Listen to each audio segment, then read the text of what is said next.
Diet না, exercise না, কম ঘুম। হ্যাঁ, ঠিক শুনেছেন, কম ঘুম আপনার মেটাবলিজম আর হরমোনকে ড্যামেজ করে চলেছে। আপনি ডায়েটিং করছেন, এক্সারসাইজ করছেন, তবুও রেজাল্ট পাচ্ছেন না, ওয়েট লস স্টাক হয়ে আছে। কারণ আপনি যেটাকে ইগনোর করে চলেছেন সেটা হলো আপনার ঘুম, আর সেই কারণেই ফ্যাট লস বন্ধ হয়ে গেছে। নমস্কার, আমি ডাক্তার সুনিতা বিশ্বাস। আমার ভিডিওতে আমি হরমোন, মেটাবলিজম আর ন্যাচারাল ওয়েট লস নিয়ে আপনাদের সহজ ভাষায় গাইড করি। আমার আজকের ভিডিও কিভাবে কম ঘুম মানুষের ফ্যাট লস, হরমোন এবং মেটাবলিজমের উপরে প্রভাব ফেলে। আপনি যদি কম ঘুমের সমস্যায় ভুগে থাকেন বা ঘুমটাকে সম্পূর্ণ ইগনোর করে থাকেন, তো আজকের ভিডিও আপনার জন্য। ভিডিওটি সম্পূর্ণ দেখবেন, কারণ ভিডিও শেষে আমি একটা hormone friendly sleep routine guide করব। আমরা অনেকেই ভাবি calories in versus calories out, means যতটা খেলাম ততটা এক্সারসাইজ করে বার করে দিলেই হলো। বাট আমাদের মনে রাখতে হবে, আমাদের বডি কিন্তু একটা হরমোন ড্রাইভেন মেশিন, আর স্লিপ হলো সেই মেশিনের মাস্টার রিকভারি সিস্টেম। মানে যখন আপনি প্রপার স্লিপ নেন তখন মেটাবলিজম ইমপ্রুভ হয়, ইনসুলিন সেন্সিটিভিটি ইমপ্রুভ হয়, ফ্যাট বার্নিং ইনক্রিজ হয়, হাঙ্গার কন্ট্রোলে হয়, ক্রেভিং কম হয়, মাসেল রিকভারি বেটার হয়। আমরা সারাদিন ধরে যা পরিশ্রমই করি না কেন, রাত্রেবেলা যখন আমরা ঘুমোই, সেই ঘুমের টাইমে আমাদের বডি কিন্তু রিকভারি হয়। যখন স্লিপ কম হয় তখন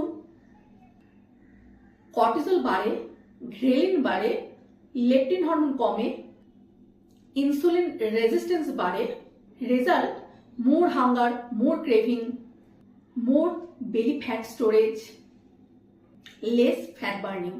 এবং রিসার্চে দেখা গেছে স্লিপ ডিপ্রাইভড মানুষ নেক্সট ডে বেশি তাদের সুগার ক্রেভিং হয়, তারা বেশি করে খায়, বেশি ফাস্ট ফুড খায়, কারণ বডি ফার্স্ট এনার্জি চাইতে থাকে। এবারে বলবো স্লিপের সঙ্গে হরমোনের কি কানেকশন। আমরা জানি কর্টিসল হরমোন যেটা একটা স্ট্রেস হরমোন। আমরা যখন রাতে কম ঘুমোই তখন স্বভাবতই স্ট্রেস বেড়ে যায় এবং স্ট্রেস হরমোন কর্টিসলের লেভেলও বেড়ে যায়। অর্থাৎ high cortisol equal to belly fat storage, এবং বডি লোয়ার বেলি এরিয়াতে ফ্যাট স্টোরেজকে বাড়াতে থাকে। এই জন্য দেখবেন অনেক মেয়েরাই 30-এর পরে বলতে থাকেন যে আমি খুব কম খাই কিন্তু আমার বেলি ফ্যাট বেড়েই চলেছে। এর কারণ কিন্তু সবসময় যে বেশি খাচ্ছেন তার জন্য নয়, এটা স্ট্রেস আর কম ঘুমের জন্য হতে পারে। নেক্সট বলবো ঘ্রেলিন। এটা কিন্তু একটা হাঙ্গার হরমোন, অর্থাৎ এটা নির্ধারণ করে আপনার কতটা খিদে পাবে। কম স্লিপ ইকুয়াল টু বেশি ঘ্রেলিন। আমরা অনেকেই এটা লক্ষ্য করে থাকবো যে আমরা যখন বেশি রাত জাগি সেক্ষেত্রে কিন্তু রাত যত বাড়তে থাকে আমাদের একটু ফাস্ট ফুড জাতীয় খাবারের প্রতি ক্রেভিং বাড়তে থাকে। যেমন একটু চিপস খেলাম কি, একটু চকলেট খেলাম কি, জাঙ্ক ফুড ক্রেভিং ইনক্রিজ হয়, কারণ ব্রেন কুইক ডোপামিন চাইছে। নেক্সট বলবো লেপটিন। লেপটিন হরমোন মানে হচ্ছে স্যাটাইটি হরমোন বা ফুলনেস হরমোন। এ বডিকে সিগন্যাল দেয় যে এনাফ ফুড, মানে আমরা যথেষ্ট খেয়েছি আর দরকার নেই। কিন্তু যখন আপনি স্লিপ ডিপ্রাইভ থাকবেন, অর্থাৎ কম ঘুমাবেন, সেক্ষেত্রে কিন্তু লেপটিন হরমোনের মাত্রাও কমে যায়। তখন আপনি ফুলফিল, অর্থাৎ যে খেয়ে স্যাটিসফ্যাকশন সেটা আপনার আসবে না, এবং as a result over eating হবে। নেক্সট বলবো ইনসুলিন রেজিস্ট্যান্স। যখন আপনি স্লিপ ডিপ্রাইভ থাকবেন সেক্ষেত্রে কিন্তু ইনসুলিন রেজিস্ট্যান্স বেড়ে যাবে। এর ফলে আপনার বডি স্বাভাবিকভাবে গ্লুকোজকে ইউজ করতে পারবে না, ফলে রক্তে গ্লুকোজের মাত্রা বৃদ্ধি পাবে, আর এই এক্সট্রা গ্লুকোজ ফ্যাটে কনভার্ট হয়ে ফ্যাট স্টোরেজকে বাড়াবে, স্পেশালি বেলি, থাই, হিপস এরিয়াতে। 30-এর পরে মেয়েদের মধ্যে এই স্লিপ ইস্যু আরো ডেঞ্জারাস হতে পারে। এর কারণ estrogen fluctuation, progesterone changes, motherhood, career pressure, stress overload, সব মিলিয়ে হরমোন ইমব্যালেন্স খুব বেশি হয়ে থাকে 30-এর পরের মহিলাদের ক্ষেত্রে। আর যদি তার সঙ্গে পুয়ার স্লিপ হয়, সেক্ষেত্রে fat loss almost impossible feel হয়। কারণ বিশেষ করে পেরিমেনোপজাল সময়ে, অর্থাৎ যখন পিরিয়ড বন্ধ হয়ে আসে মেয়েদের ক্ষেত্রে 45 থেকে 50-এর মধ্যে, সেই সময় দেখা যায় যে তার সঙ্গে আরও sleep waking, hot flush, poor recovery, fatigue, এগুলো শুদ্ধ দেখা যায় এবং এই সব কিছু মেটাবলিজমকে স্লো করে দেয়। তাই ওমেনের ফ্যাট লস জার্নিতে স্লিপ লাক্সারি নয়, necessity. It is a therapy. আপনার মধ্যে যদি এই সিমটমগুলো থেকে থাকে তাহলে বুঝবেন যে আপনার স্লিপ আপনার হরমোনস মেটাবলিজমকে অ্যাফেক্ট করে চলেছে। কি কি? Morning fatigue, sugar craving, belly fat, mood swing, brain fog, afternoon sleepiness, emotional eating, weight loss plateau, water retention. Specially যদি আপনি বলেন যে আমি সব করেছি কিন্তু রেজাল্ট পাচ্ছি না, সেক্ষেত্রে স্লিপ মাস্ট বি অ্যাসেসড, অর্থাৎ ঘুমটাকে অবশ্যই বিবেচনা করে দেখতে হবে। Biggest sleep mistakes. Mistake 1, sleep late. 12টা-1টার পর ঘুমোলে বডির যে নর্মাল ন্যাচারাল সার্কাডিয়ান রিদম, অর্থাৎ বডির যে ক্লক নিজস্ব, সেটা ডিস্টার্ব হয়ে যায়।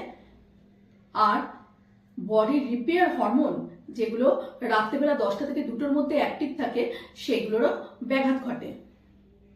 Mistake 2, phone before bed time.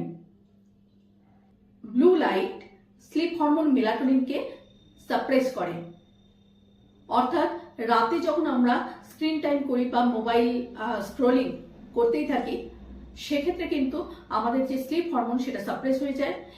Late night scrolling এর ফলে increase cortisol level, sleep deprivation, increase sugar craving in the next day. Mistake 3, too much caffeine, অর্থাৎ কফি খাওয়ার প্রবণতা সন্ধ্যের দিকে, অর্থাৎ বিকেল 4টের পরে। ইভিনিং কফি খাওয়া এটা কিন্তু স্লিপ কোয়ালিটিকে ড্যামেজ করতে পারে। Mistake 4, stress carrying to bed. বেশিরভাগ ক্ষেত্রেই 30-এর পরের মহিলারা একটু স্ট্রেসেই থাকেন এবং রাতে যখন ঘুমোতে যান তখন দেখা যায় যে তিনি ফিজিক্যালি হয়তো ভীষণ টায়ার্ড আছে, কিন্তু ব্রেন কিন্তু তখনও তার অ্যাক্টিভ রয়েছে। ওভার থিঙ্কিং করেন ফ্যামিলি, ওয়ার্ক, মানি এবং ফিউচার নিয়ে। এর ফলে বডি বেডে গেলেও নার্ভাস সিস্টেম রিল্যাক্স করতে পারে না। এখন আমি একটা practical hormone friendly sleep routine বলবো।